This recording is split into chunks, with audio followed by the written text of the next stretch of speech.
Good afternoon. As Speaker of the New York State Assembly, it is both my honor and privilege to pause the proceedings of this House to continue a very special tradition. For more than 60 years, we have celebrated the rich history of the prestigious United States Military Academy at West Point by hosting a distinguished delegation here in the New York State Capitol.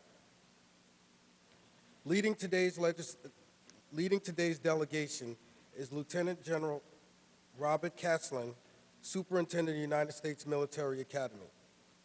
Joining him are West Point's chaplain, Colonel Barbara Shearer, United States Army, Lieutenant Colonel Webster Wright, United States Army, Sergeant Major, U.S. Army retired, David Breezy, Captain Patrick Howlett, Tactical Officer, United States Army, Cadet First Captain Austin Welch, Major Andrew Marsh, and Major David Clark. And 13 West Point cadets will be introduced to the House in a few minutes. Honored guests, on behalf of every member of this body, every community represented here in this chamber, it is my pleasure to welcome you to the People's House of the New York State Legislature. Please join me in giving them a warm assembly welcome.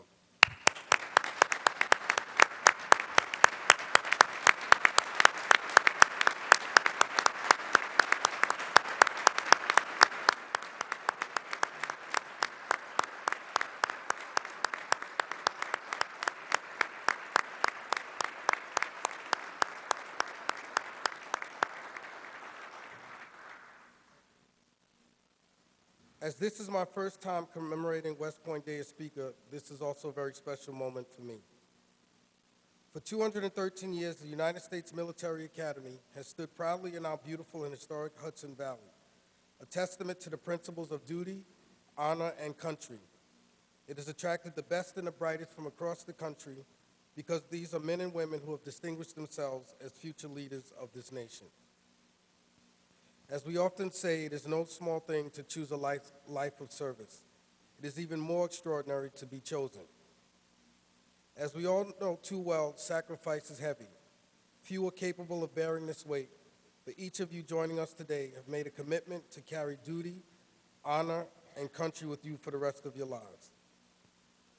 You've been chosen to carry the precious future of this country on your shoulders.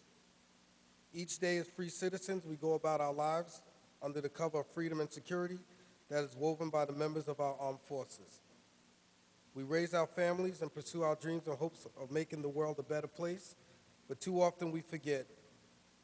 We forget that the dream of a better tomorrow takes place in our minds and in our hearts, but the fight for a better tomorrow takes place on the battlefield and is hard-won with the blood of our service members who commit their lives to our defense. And for that we are here, and on behalf of each and every one of our constituents, we thank you. Per tradition, in just a few minutes, we will take up a resolution honoring the legacy of the West Point Military Academy and the integral role it has played in the history of our state and nation. Thank you again from the bottom of our hearts for your service, for your protection, and most of all, for your sacrifice. God bless each and every one of you. Thank you.